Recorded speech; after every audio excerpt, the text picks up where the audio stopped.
नमस्कार दोस्तों, आप लोगों का मेरे YouTube चैनल में बहुत बहुत स्वागत है। आज हम बात करेंगे परसेंटेज के दो क्वेश्चन जो बहुत ही महत्वपूर्ण है और आने वाले उत्तर प्रदेश पुलिस भर्ती परीक्षा में बहुत ही लाभदायक हो सकते हैं। तो सबसे पहला क्वेश्चन हम पढ़ेंगे।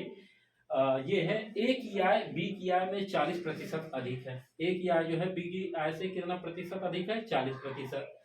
ए ने अपनी आय में 25% की वृद्धि कर ली। मान लो उसकी इनकम है, उसमें 25% की उसकी वृद्धि हो गई। और ये बी की आय में कितने प्रतिशत की वृद्धि हो जाती है? 40% की वृद्धि हो जाती है। तो ए और बी की संयुक्त आय में, संयुक्त का मतलब कि दोनों का अगर आय इकट्ठा कर दिया जाए तो उनके टोटल इनकम में कितना वृद्धि हो गया है। ओके, यही सवाल है। सवाल हल करने बहुत ही आसान है। तो देखो, सबसे पहले हम ये निकालेंगे कि आय ए और बी की थी कितनी। कितना प्रतिशत बोल रहा है? 40% अधिक थी। किसकी आय थी अधिक? ए और बी की। ए की आय बी की तुलना में 40% अधिक ही।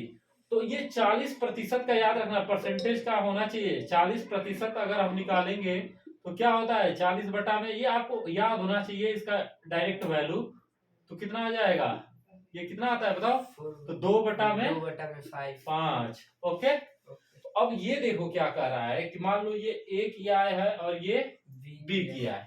तो ए की आय कितना प्रतिशत बढ़ रही है? किसकी आय से? बी की तुलना में वृद्धि है। तो बी जिसकी तुलना में कहता है उसको यहाँ नीचे लिख दो। मान लो बी की आय कितनी है? 5। तो कितना अधिक हो? अधिक कितना है ये बताओ? 2। अधिक कितना है? 2 यूनिट। तो ये कितना हो जाएगा? ए की आय कितना अधिक हो जाएगा? टोटल कितना हो जाएगा ए का? 5 में 2 जोड़ देंगे। ओके, तो ये हो गया आपका ए का जो है इनकम 7 यूनिट और बी की जो इनकम है वो कितनी यूनिट हो जाती है? 5 यूनिट। अब इसमें बोल रहा है कि ए की आय में 25% की वृद्धि हो जाती है। कितने प्रतिशत की? 25% की। और बी की आय में कितने प्रतिशत की वृद्धि हो रही है? 40% की। कितने प्रतिशत की? 40%। तो ओवरऑल परसेंटेज क्या हुआ? ओवरऑल का मतलब क्या हुआ? ओवरऑल परसेंटेज कितना हुआ? कितना प्रतिशत ओवरऑल?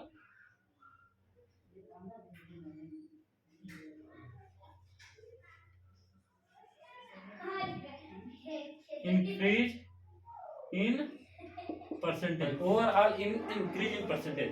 देखो, ए की आय में भी 25 और ये 40 को आप क्या लिख सकते हो? 25% प्लस 15% लिख सकते हो कि नहीं? लिख सकते हो ना? तो देखो, दोनों की आय में 25-25 तो प्रतिशत वृद्धि हो ही रहा है। तो जब भी इसका आंसर आएगा तो कितना आएगा? 25 से अधिक आएगा, 25%। ठीक, दोनों की आय में ना, देखो ए की भी आय में 25% का वृद्धि हुआ और बी की आय में भी 25% की वृद्धि हुआ। लेकिन ये बी की आय में थोड़ा सा और अधिक वृद्धि हुआ, ये 15%। तो 15% को किसमें किससे परसेंटेज निकालेंगे? इससे भी ना, क्योंकि दोनों की तनख्वाह में वृद्धि हुआ है। तो क्या करेंगे यहाँ पे? 15%। क्या कर देंगे? 15%। अब गुणे किसके साथ वृद्धि हो रहा है? बी के। बी की इनकम के साथ ना। तो गुणे क्या कर देंगे? 5। ओके, अब बटा में कितना कर देंगे? टोटल क्या हो जा रहा है? 7 और 5 कितना हो जाता है? 12। भाई परसेंटेज हम जब निकालते हैं तो दोनों की निकालते हैं कि नहीं निकालते हैं? निकालते हैं ना। तो क्या कर देंगे? जोड़ देंगे। तो अब ये बताओ कितना हो? 15 5 75। तो ये 75 हो गया। 75 में 12 का भाग दो तो 12 छके 72। कितना बार जाएगा? 6 बार। तो लगभग में ये कितना हो जाएगा? 25% प्लस 6। और देखो कितना अभी बचा? 3 बचा ना। तो यहाँ दशमलव लगा देंगे तो 30 हो जाएगा कि नहीं? तो 30 में 12 की भाग दोगे तो कितनी बार जाएगा? 12 दूनी 24, 6 बार हुआ तो 60 हो गया। तो 12 5 60। अब जोड़ देंगे तो 25 और कितना हो गया? 31.25%। हाँ, तो उन दोनों की टोटल आय में जो वृद्धि हुआ वो कितना हो गया? 31.25%। ओके, इस प्रश्न में कोई दिक्कत, कोई कठिनाई?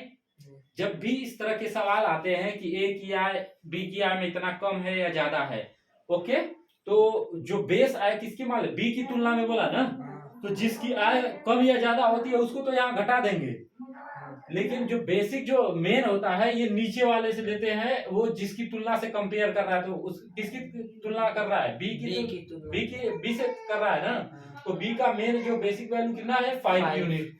अब ये बताओ एक ये अधिक है कि कम है, अधिक है ना, कितना परसेंट 40, तो 40 का मतलब ये ऊपर वाला जो भी होता है वही अधिक होता है या कम। अगर मान लो 40% कम का था तो ये क्या करते 5 में से ये 2 घटा देते, तो कितना हो जाता है इसकी 3 हो जाता। अगर ये कहता कि ए की आय बी की तुलना में 40% कम है, तो जब कम होता तो ये यहाँ पे जोड़े हैं क्योंकि अधिक है। अगर वो कम की बात करता तो हम क्या करते 5 में से 3 को 2 को क्या कर देते घटा देते, तो घटाने के बाद क्या बचता ए की आय कितनी हो जाती 3 हो जाती। ये वैल्यू आपको मालूम होना चाहिए।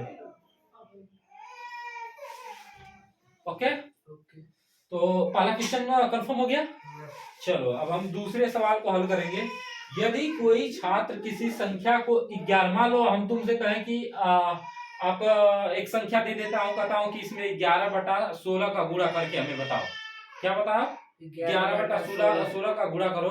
तो जब तुम गुणा करने के लिए मैं 11/16 से कहा, लेकिन तुमने किससे गुणा कर दिया 11/16 से न करके 7/12 से गुणा कर दिया। तो भाई देखो अब 7/12 से करोगे तो आंसर में गड़बड़ी आएगी कि नहीं, त्रुटि आएगी कि नहीं। त्रुटि का मतलब जो गलती होता है, तो कितना गलती हो, कितना परसेंटेज का गलती हुआ है वो। तो हम इसमें क्या करते हैं कि एक निश्चित संख्या लेते हैं, और संख्या वो होती क्या है, जो बटे वाली संख्या होती है, बटे वाली संख्या, उस संख्या का एलसीएम निकालते हैं। कितना एलसीएम, तो एलसीएम कितना हो जाएगा 16 और 12 का एलसीएम कितना होता है 48। कितना होगा 48। अब देखो इसी 48 में किससे करोगे, मान लो कि वो संख्या जो हमने दिया था गुणा करने के लिए, क्या दिया था 16 और 12, मान लो ये संख्या क्या थी 48 थी, ठीक ना। और इसमें हमने गुणा करने के लिए किससे बोला था 11/16 से, लेकिन तुमने गुणा किससे कर दिया भाई 7/12 से। यही तो काम हुआ था ना। तो अब देखो जब हम 11/16 से गुणा करेंगे तो 16 इससे भाग में आ जाएगा ना, तो 16 तिया 48, 3 बार जाएगी भाग, तो 3 का गुणा किसमें कर देंगे ऊपर वाले से, तो 11 तिया 33। गुड। अब इसी तरह 12 से किसमें भाग देंगे 48 में, कितनी बार जाएगी 12 चौक 4 बार ना, 4 का गुणा किसमें कर देंगे 28। तो देखो अंतर कितने का आया ये बताओ मुझे 28 33, तो अधिक होना चाहिए था, वो क्या हो गया कम आ गया। तो कितने प्रतिशत की त्रुटि हुई, हमें इसकी वैल्यू निकालनी है। तो बताओ कैसे निकालोगे, बोलो बोलो बोलो बोलो बोलो 5 क्या करोगे 5 बटा में, बोलो 5 बटा में परसेंटेज कैसे निकालते हैं 5 बटा में 100 रहेगा। 5 बटा में 100 कैसे रहेगा, अरे किस पे निकाल रहे हो, इस पे निकल रहा है, इस पे त्रुटि तो इस पे आया ना। मेन जो है तुम्हारा सही वैल्यू कितना है 33। अब टोटल क्या कर देंगे गुड़े 100 बराबर क्या करोगे बताओ, काटेंगे। अब ये बताओ कितनी बार जा रहा है, 5 को 33 से काट दो, या 33 को सीधे सीधे काटो 33 को 100 से, तो कितना बार जाएगा 3.3 टाइम जाएगा। कितनी बार जाएगा 3.3 टाइम। तो 5 से 5 यहाँ 15, अब 5 15 एक 16.5। तो देखो ये 16.5, लेकिन एग्जैक्ट 16.5 ना आके थोड़ा सा और स्लाइटली अधिक होगा, क्योंकि ये देखो अभी कितनी बार होगा 16.5, ये और थोड़ा सा जाना था ना, पूरी तरह से नहीं कटा है ना। तो 16.5 के नजदीक में तुम्हारा आंसर कौन सा है 16.6, ठीक ना 16.66। तो यही हमारा क्या होगा आंसर होगा। तो ऊपर वाले में कितना आया था 31.5 और इसमें कितना आया 16.66। ये है महत्वपूर्ण क्वेश्चन आपके, जो इस तरह के क्वेश्चन डायरेक्ट आपके उत्तर प्रदेश पुलिस भर्ती परीक्षा में पूछा जा सकता है। और भी कई ऐसे कंपटीशन वाले जो हैं कई कंपटीशन है, जैसे एसएससी सीजीएल में हुआ, एसएससी एमटीएस में हुआ, जो इंटर लेवल का होता है उसमें हुआ। ये सारे कहीं भी ये पूछे जा सकते हैं, किसी भी स्टेट लेवल का पुलिस का हो या दरोगा का हो एग्जाम, उसमें इस तरह के क्वेश्चन पूछे जा सकते हैं और आपको हल करने में समस्या हो सकती है। तो ये है बहुत आसान तरीके से, बहुत शॉर्ट में सीखा जा सकता है। ओके, तो आज के लिए बस इतना ही। बाकी कल और नए 2 प्रश्न के साथ हम आपके सामने हाजिर होंगे। तब तक इस तरह के क्वेश्चंस पे आप प्रैक्टिस कर सकते हैं जो हमने बताया। कोई अगर दिक्कत हो, कोई समस्या हो, तो कृपया मुझे कमेंट बॉक्स में अपनी कमेंट करें, जिससे मैं आपकी समस्या को हल कर सकूं।